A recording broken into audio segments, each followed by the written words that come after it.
Ralph, we're at Harari Sports Club. You played rugby for Harari Sports Club. What memories come to your mind being at this venue? Well, it's wonderful to be back here, and thank you for having me. My sort of great memories are when this actual field was on the existing cricket field as it stands where the grass mound is today. That's where club rugby was played in those days. Some great battles with old Miltonians and old Georgians and old Hararians in those days. I think I first played here in sort of 1988, 1990 when we qualified for the World Cup. So obviously great memories, especially of what now is the Centurion, which was the sort of like the lounge of Harari Sports Club. I remember that to this day was the selection process for the World Cup in 1991. So there was obviously a lot of elation at being picked in that squad of players, I think it was 26 odd players to go to the World Cup. What a great night and what a great privilege. Hello rugby fans, welcome to the Sables Reunion show, where we talk about the class of 1987 and 1991. On this show we celebrate everyone who donned the famous Sables jersey in the two first World Cups we played at Zimbabwe. On this show we also dig deep and hear insight from the legends, as they played a crucial role in shaping the way of the current generation of the Sables. Today we're joined by a special guest, Ralph Kuhn. He was the fly half for the World Cup 91. Ralph, welcome to the show. Thank you very much for having me. Ralph, so where were you born and when? I was born in Lusaka, Zambia, which was then sort of northern Rhodesia, in 1963. Okay. And when were you introduced to the game of rugby? Well, I only really got introduced to the game of rugby when I was about 14, because I did my junior schooling in quite a lot of it in South Africa. And in the Transvaal, you don't play any rugby at junior school, it's all football. So I really was a football player until I actually came to school here in 1977. I came to a school called Guinea Fowl in Shirugwi. And that was a big rugby school, and that's really where I started playing rugby. And if it wasn't rugby, what sport probably would you have played? I love cricket. I'm a great lover of cricket, especially test match cricket. And you mentioned about cricket, were you a batsman or you a bowler? I was a wicket-keeper batsman. Yeah. Interesting. You played rugby before it turned professional. You played for the London Irish in the UK. Yeah. What motivated you to continue playing, yet back then there was no financial reward playing rugby? You know, very much, a lot of rugby for us was the camaraderie, our friends, the social side of it, the touring. We trained, we didn't train the way that people train today. I mean, we used to come here 3 times a week after work and do our training, play our games and have a big party afterwards. But a big part of it for me was when I went overseas after school, and I sort of was at a bit of a loss. I'd started studying, and I was playing for my sort of university polytechnic team, and they were hopeless, and I had a South African accent, so they thought I was some kind of version of Dani Gerber. So they invited me to the trial, and they were so useless that I think I scored 4 tries in about 5 minutes. But anyway, I started playing with them, and I ended up in a sort of a Surrey League game against London Irish, and I have an Irish background. And after the game, one of the Irish coaches came up to me and said to me, well, why don't you come down and play for us? I actually thought he was pulling my leg, because the Irish have a very dark sense of humour. And so I thought he was pulling my leg. Anyway, a few weeks later, there I was down at Sunbury, playing, surrounded by all these Irish internationals, guys who played for the British Lions. I mean, I was like gobsmacked. I was completely felt out of my league. But the Irish being the Irish, I was welcomed. And then I got my confidence, and we used to play a lot of games.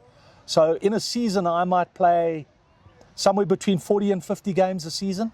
Wow. I would play for my polytechnic side on a Wednesday. Other student rugby games on a Wednesday, and then Saturday we would play, and then so often on a Sunday I'd play in the Surrey League for London Irish as well. So when you're playing that number of games, and it wasn't at the level it is today, obviously, but what it does do is it builds your confidence very quickly, and your skill set is earned in a game situation. So, guys who were playing here would play maybe 14 games a season. So you playing overseas or playing externally gives you the opportunity almost to get 5 years of experience in one season. Added to which, every week we were playing for London Irish. I was playing against sort of the top players in the UK at the time. The captain of England was Will Carling. So we'd be playing against internationals every week.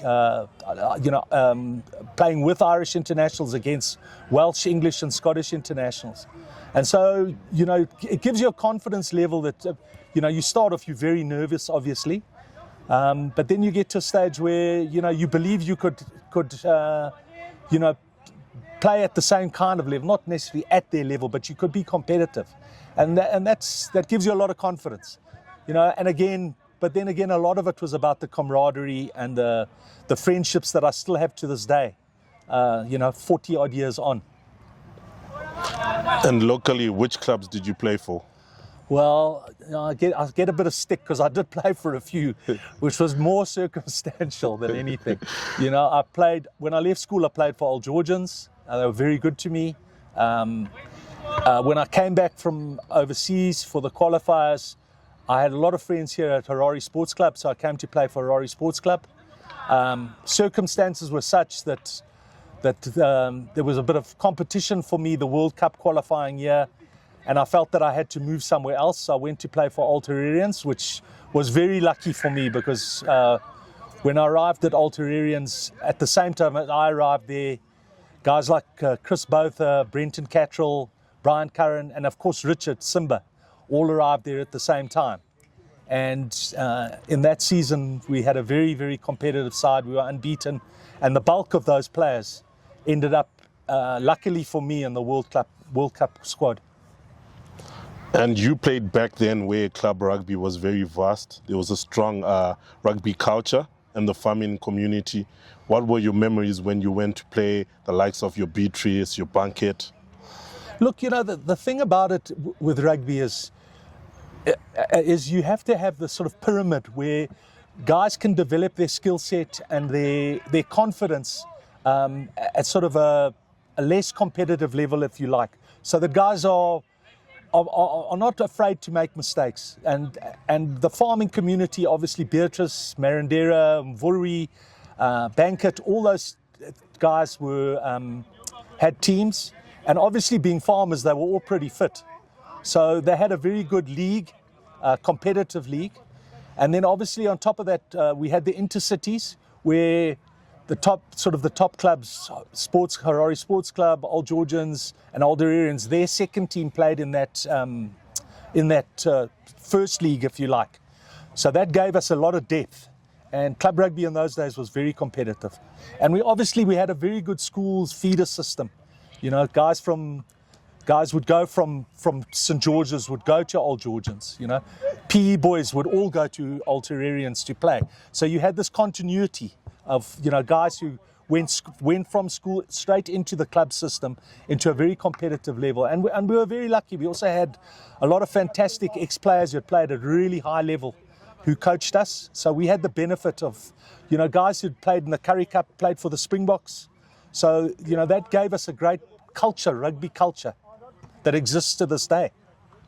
And can you explain to us how was the rivalry then? You mentioned about the intercity. How fierce was the rivals back then? No, the rivalry was very fierce. You must understand as well that in those days the rules were very different in terms of, especially at the ruck, what you would call the ruck now. Because when you enter the ruck today, it's an upper body movement that when you enter the ruck to clear out players on the floor, you clear them out using an upper body movement to clear the ball and to get the ball to the back line. In those days, the ruck was, you used your feet. So you used your studs. As you entered, you basically stamped on people to get them out of the way. So if you had set up a pod and you were setting the ball up and you went to ground, you knew that if you held on to that ball, your jersey would come off your back because your own forwards would stand on you and ruck you. Sometimes they'd just do it because they'd got there and they were going to do something while they were there. So we had very fierce rivalries, which, I mean, to this day, I've got friends that I played against that we still laugh and compete at all sorts of different things. But yeah, it was very, very competitive. You mentioned that it was competitive. Did that competitiveness help you prepare for the World Cup 1991 of the local league? Look, the local league there was a lot of really good players, and it helped us to a certain level. I mean, we were competitive. We were playing, you know, in those days we were playing, you know, incoming tours were Ireland and Scotland and Wales and, you know, top teams. No disrespect, because I don't want to be comparing generations. I don't want to be a boring old fart and compare generations. But we were prepared to a certain level, but we weren't prepared enough to go to the next level and to go to a World Cup, which is kind of interesting now, where Zim, having done so well to qualify, and big congratulations to them. What a great effort from the players and the coaches and the admin and everyone who's been involved. Is, you know, being 18 months out, you don't have the club system that we had to help you prepare. But even that was not enough for us to be competitive. I mean, we got a hiding when we went to the World Cup. We were, I wouldn't say out of our depth in terms of the ability that we had, but in terms of our preparation, I mean, it was a joke, I'll be honest. No disrespect to anybody who was involved, but we didn't have the resources. But club rugby, in answer to your question, I know that's a long answer to a question, but club rugby was not enough to prepare us for us to go to that level, to play against the top sides in the world on the biggest stage. And which were your biggest rivalries when you played club rugby yourself? Which games would you look forward to? Look, I always loved playing against the Bulawayo sides, Old Miltonians. Brendan Dawson, who was the captain of Old Miltonians and such a great servant of Zimbabwe rugby, both as a player and as a coach, was one of the guys I loved to play against, because you know, he was always in your face, and so that was always a great rivalry. To play Old Georgians, I always loved playing against Old Georgians. My old adversary, Andy Ferreira, and I had many great battles, but it was always on the field, and it was always afterwards off the field. It was always very civil, and a cold beer and a good laugh afterwards. But on the field, it was highly competitive. Ralph, we're going to take a brief break. We'll continue. Hello, rugby fans. You're still tuned in to the Sables Reunion show, where we talk to the players who played in the 1987 World Cup and 1991. Don't forget to like our Facebook page, our Instagram page, our TikTok page, and our Twitter page, which is now X Rugby Wire. Ferreira, little dummy now. Ferreira again. Where's the support? Looking for somebody to come up and take the ball, and finds it in Walters. And outside Walters is Brown. Brown for Zimbabwe. Inside is Garvey. And Watson, surely Watson will score for Zimbabwe. And yes, he does. Watson scores. A marvellous try for Zimbabwe.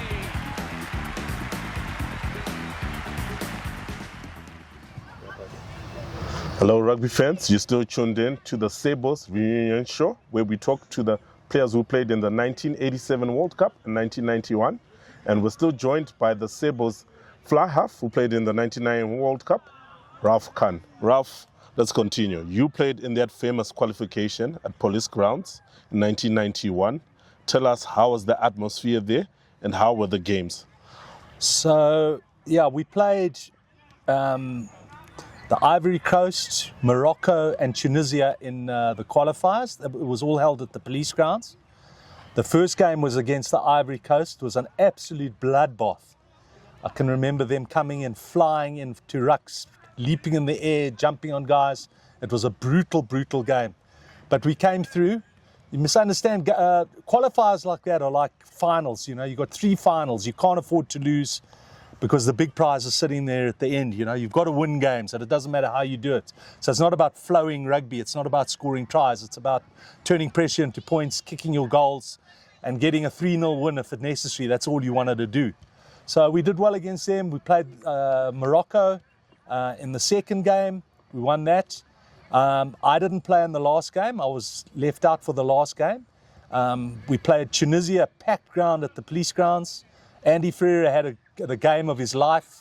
kicked all the goals, had an absolute cracking game, got carried off the field. Huge crowd. I mean, there must have been, I don't know, 15,000 people there. It was absolutely packed. And obviously, it was a big prize for us to qualify for that World Cup. It really was. So obviously, it was a great day with a lot of celebration afterwards. And how big was the rugby community in 1991, and how did they receive this qualification? No, I mean, you know, rugby crowds in those days were big because the clubs were so vibrant that the clubs would have 3 or 4 teams at each level. I'm talking about the major clubs. And so you would get, on a Saturday afternoon, you would get 2 or 3, maybe 4,000 people at a big club game. And obviously the police grounds had a special place in rugby's hearts.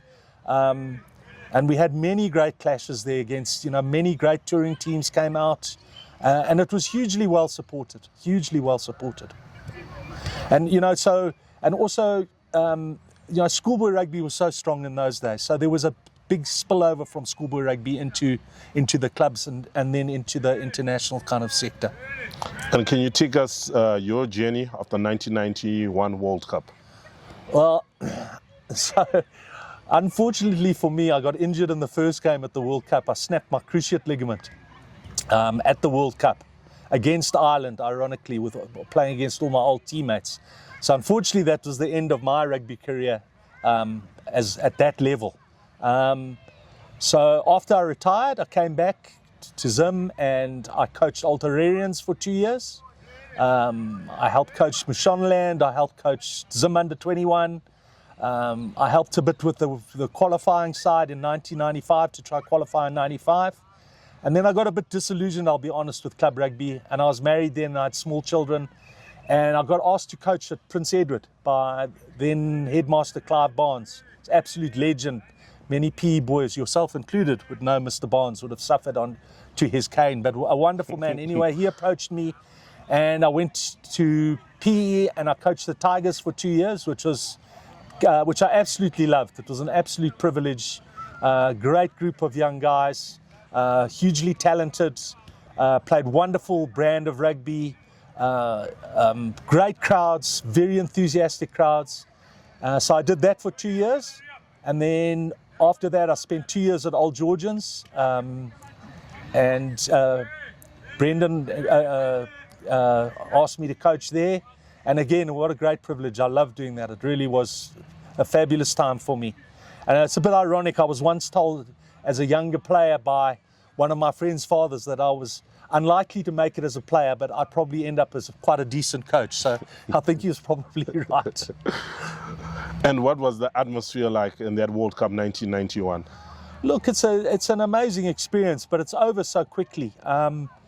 You know, if I would give any, on the back of my own experience, if I was giving any of the young guys now today some advice or of my own experience, just bear in mind it's over so quickly. But what you do want to do when you go there is you want to make your mark. You want to be competitive. And when you leave there, you don't want to leave anything behind. You don't want any regrets. I had one game at the World Cup and I leave there, I was disappointed, but I achieved one goal. I'd made the team, I'd got to the World Cup. But it's such a wonderful experience. It's over so quickly. But, you know, talk is cheap. And at the end of the day, there are really 3 pillars when it comes to rugby. One is your physical preparation. One is your skill set preparation, and one is your mental preparation. And there's no point in arriving in Australia in 2027 the week before and thinking you're going to get fit, or your skill set's going to be right, or your tactics are going to be right, or mentally are you going to be there. When that whistle blows for the first time at kickoff, you want to be ready, and you want to be ready to make your mark, because you don't get the opportunity very often. You know, I think there were 5 guys who went to the 2 World Cups, but it's very unlikely you get the opportunity to go to 2. So when you go there, get there, make your mark, you know, leave your name behind, let people remember you. You know, certainly from my era, Adrian Garvey was in our 1991 World Cup side, and Adrian used that platform to launch himself into a fabulous career. We went to Natal, did extremely well there, became a well-known Springbok, and did exceptionally well. So, Adrian really, got the marrow from the bone from his experience. And I would say to any young guy or any of the players now, you've got 18 months. Think about Adrian Garvey and what it did for his life. But it ain't going to happen overnight. So it's the most wonderful experience. But when you get there, don't come underprepared, Don't bring a knife to a gunfight. You mentioned that there are 5 guys who played in both World Cups. Did some of the guys that played in the 87 World Cup, did they give you any notes or any tips going into the 1991 World Cup? I had a lot of friends, a lot of my contemporaries, guys I played with, obviously went to the 87 World Cup. I think it was all so new, and it was very, very different. There was so little preparation. Zim basically just picked a team from Mashonaland for 87. There was no Matabeles in that side. They trained very hard. But again, they went there, they had lots of injuries. And I would think that was the one thing that preparation's the key for all of it. That's the thing that always comes back to for me. And you mentioned about preparation being key. You made your debut in 1988 at center, but eventually you shifted back to playing your more of your comfort position, which is the fly-half.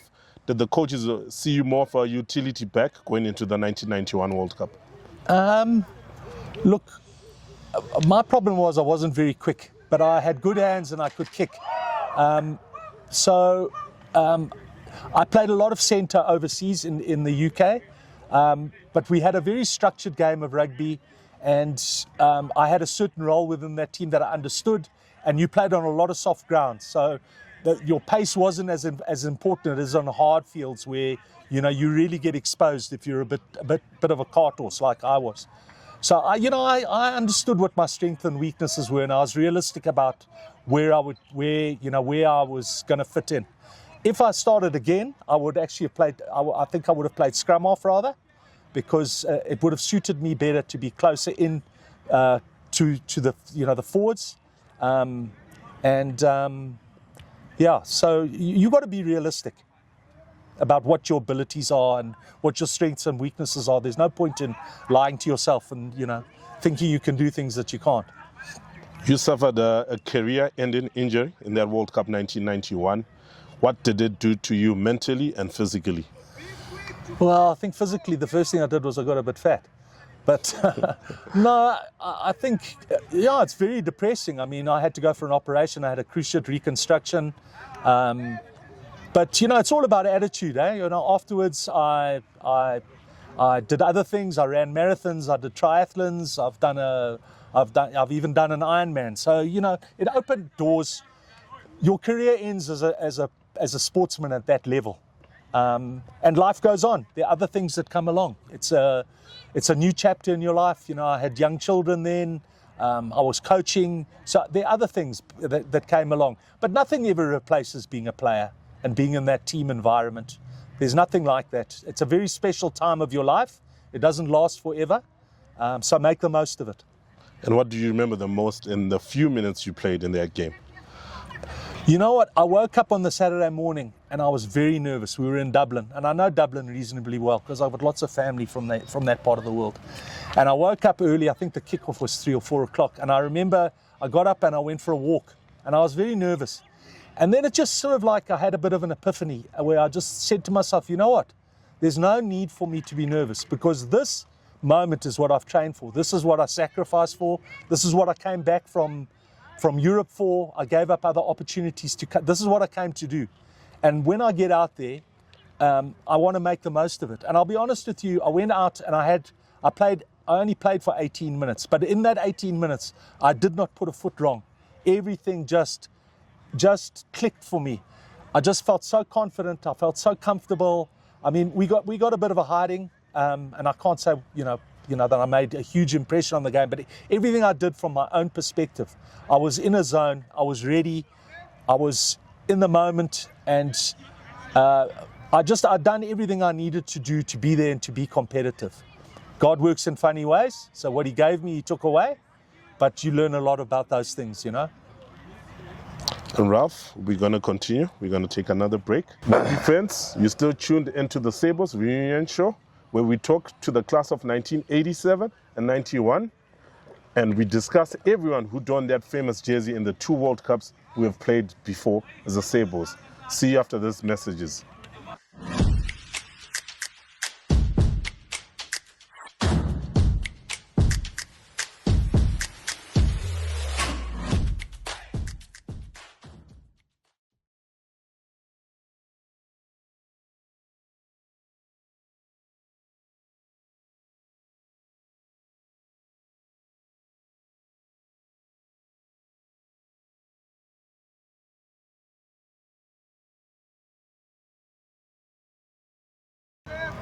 Hello rugby fans, you're still tuned into the Sables Reunion show, where we talk to the players who played in the 1987 World Cup and 1991 World Cup. Don't forget to like our Facebook page, our Twitter page, our TikTok page and Instagram page, RugbyYZW. Ralph, let's continue. Ralph, which were the biggest lessons you learned from that tournament in 1991? Without being boring, I mean, preparation would be the biggest thing. I think essentially it was a big disappointment. Essentially we played 2 great halves of rugby. So the second half against Ireland, I was on the bench by then, but the second half against Ireland, the guys really came to light, and they scored one of the great tries of the tournament. And then we played Scotland in Edinburgh, and the first half, it was very close. I can't remember it. It was very close. It was 9-6 or something like that, and we really, really played well. And then we kind of fell apart. And then we went to Belfast to play the Japanese. Now, we'd played the Japanese a couple of times. They'd come out here to play us the previous year, and we'd done very, very well against them.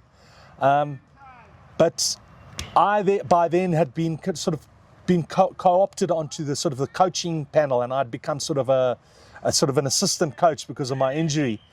And the night before the game, I just sensed, sitting with the other coaches, that we had lost it. We had just mentally we were gone. And unfortunately, we just got a hammering from the Japanese. And I think flying back on the plane, I would think, and it goes back to what I said earlier about regret, that we went there with a lot of young players, especially in the forwards, and we didn't meet our potential. And that's the really sad thing, is because we were better than that. But you don't get a second chance, and that would be my biggest thing, is regret. I personally had none, because I had achieved what I set out to achieve, and I'd unfortunately got injured, and there was nothing more that I could do as a player. But I'm sure that if you speak to a lot of the guys, and I can only speak for myself, I suppose, but I would think that a lot of them regret having had that opportunity and not using it to the fullest of their potential, because we were better than that. And Ralph, what do you think is the state of Zim rugby right now, in your lens, and what do you think can be done to promote it? Look, I think Zim's, clearly it's got its own challenges on all sorts of levels, but we still have a great schoolboy system, great school system. I've been out of rugby for a long time now. I sort of have offered to get back and do a little bit of coaching. I would like to do that. So we still have that. The club system, from what I can see, is very weak. We don't have the corporate sponsorship and that somewhere like South Africa has. And rugby worldwide, if you look at rugby unions around the world, they're all making losses. Australia, the clubs in England, London Irish, my old club, went into liquidation. The professional team, the amateur team still exists, but rugby is very, very difficult game to run, because you need a lot of money, you need a lot of preparation, you need a lot of players. Especially in the tight forwards, you can't have 2 or 3 players in a position. You've got to have 3 or 4 tight heads. You've got to have 3 or 4 loose heads, hookers, locks. You can play around a bit more with loose forwards and backline players, but if you want to compete on this level, you've got to have resource. So the big thing is, again, that goes back to what a great job Peter and Gert Smal and the guys have done, and all the administrative team and all the players to qualify for this World Cup. It's an amazing achievement in the light of the challenges that they have. And I'm delighted to see, from my little understanding, that the IOB have put up funding for us to be able to play games and to prepare properly. So that's a huge bonus. I mean, that is really a massive bonus. But, you know, it's so much more than that. It's about having proper physios and, specialist training people, nutrition, giving these guys, because when you're competing at this level, you know, you've got to be eating all the right foods. It's a big challenge. So there is, I suppose, light at the end of the tunnel in terms of what the IOB are providing. So as long as those funds are used wisely and responsibly and are channeled in the right direction to the players, then I think we're in a good position. And did you follow the famous game last year when we beat Namibia in that final? Yes, of course we did. We were all following, and we were all delighted. I've played Namibia 5 times in my life and never won. So many times I've seen us come up short. So many heartbreaks over the years. So finally to overcome them, I mean, what a great achievement, and well done, guys. Fantastic. And did that bring back the memories when that final whistle blew and that we're going to the World Cup for the first time since 1991? Yeah, of course, it gives you goosepimples. You know, it's such a massive thing, a massive achievement. Because it's the Olympics of rugby. It's the world stage. It's the biggest stage in your sport as a young person, young man or woman, to achieve to that level, to go onto the stage against the best players in the world. And what do you think took for this class of 2025, to break that 33-year jinx of funny qualifying to the World Cup? What do you think were the ingredients? Look, you know, I like to have informed opinions, so I can't really express too much on that. But what I would say is that, you know, one person I've got to give a lot of credit here is to Brendan Dawson for his service to Zimbabwe rugby as a player, but more importantly what he's done for Zimbabwe rugby as a coach. Because I wouldn't say he did it single-handedly, because he had a lot of people who helped him. So I don't want to, I don't want to, give too much credit where it's all Brendan's credit. But basically he kept Zim rugby, on track and competitive to a certain level. And then he stepped aside, and, Peter might have brought sort of like a bit of freshness, a bit of a fresh approach. No disrespect to Brendan. Sometimes just a different coach just gives you a different perspective, and it just gives you that, extra 1%, which is what you need when you in a sort of a sudden death game. And it's obviously the guy. There's a lot of people put a lot of hard work in, and it doesn't just happen overnight. And it's a lot of it boils down to what's gone before and the foundations that you build in the past. And what do you think needs to be done for us as Zimbabwe to become a permanent fixture at the World Cup, qualifying back-to-back World Cups? Listen, I think it's very important that the school system keeps going. I go and watch a lot of schoolboy rugby. I take a lot of pleasure in going to watch a lot, and I'm not talking only about traditional schools. I mean, I went to watch Wise Owl play last year, and there were a couple of young players there. I don't know who coaches them, but they're doing a brilliant job. And there were some fantastic guys there playing some fantastic rugby. So that's the bedrock of your sport, is where you create decent young players with the right attitude and most importantly, the right skill set. That's the biggest thing, is the right skill set. So that then when they come to a higher level, then it's easy for coaches to coach them. If you're trying to take an international player and trying to teach him how to pass left to right, you're wasting your time. You got to be doing tactics and conditioning when you get to that level. You need that. So that would be my answer, is to ensure that the investment in schoolboy rugby, and to create that pipeline, if you like, into keep that going. That's the most important thing. And if you were to mentor a player, what advice would you give them? If I was to mentor a player, my advice to any young player is nothing comes easy and attitude is everything. Life is full of challenges. People overcome adversity in all ways in life every day, and it's no different on a rugby field. Don't take anything for granted. There's no replacement for hard work. Attitude is everything. And what do you dislike about the modern day rugby? Look, I don't like the scrum. The scrum law, it hugely benefits South Africa. But that constant penalty at a scrum, kicking for lineouts and then mauling is not the way I like to play rugby. But I don't necessarily have a traditional view, and that's not South Africa's fault, by the way. I mean, that's just the way the rules lie, and it's hugely to their benefit, and they make full advantage. But I also think one of the things I dislike about modern rugby, especially at schoolboy level, is the interference of parents at schoolboy level and blaming coaches and referees. They're all human. I've had a go. I'm a fly-off, so we constantly were giving referees advice when I was playing. But I think that certainly at schoolboy level, that winning becomes too important to parents and puts too much pressure on coaches and referees, when schoolboys should be taught that life is not fair. If you work hard, sometimes things don't go your way, and sometimes you don't work hard and things do go your way, and that's called luck. But you make your own luck in life. And the big thing is what we should be teaching our kids through rugby at school is about preparation, about respect, about accepting that defeat is part of the game, that failure is part of life. But the thing about failure is there's a saying, if you wish to prevail, you must learn to fail.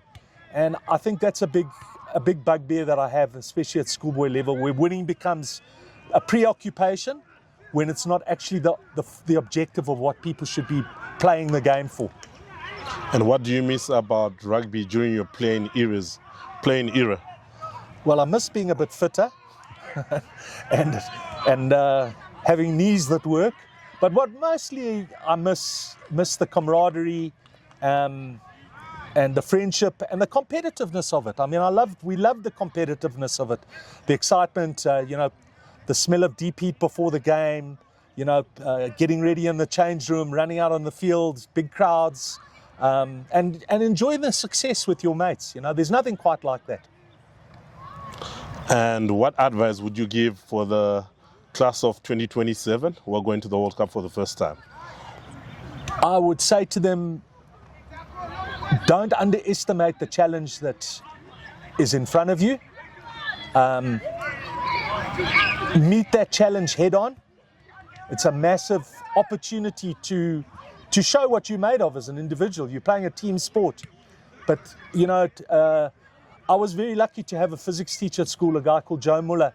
He's probably one of the best schoolboy coaches I've ever known. But as a schoolboy coach, because he was a physics teacher, he understood the ability to take something apart, make it stronger in every element, and then put it back together and have something stronger than the sum of the parts, if you like. And so every individual cog, every individual person within that team, even the guys you're not playing, the guys on the bench, even if you're not playing, if you're pushing yourself so hard and you're not quite making the team, you're making sure that the guy above you is meeting his potential, and you all have a responsibility to do that. So I would just say every individual must take responsibility for himself and take the challenge, and it's a wonderful opportunity, and it's over before you know it.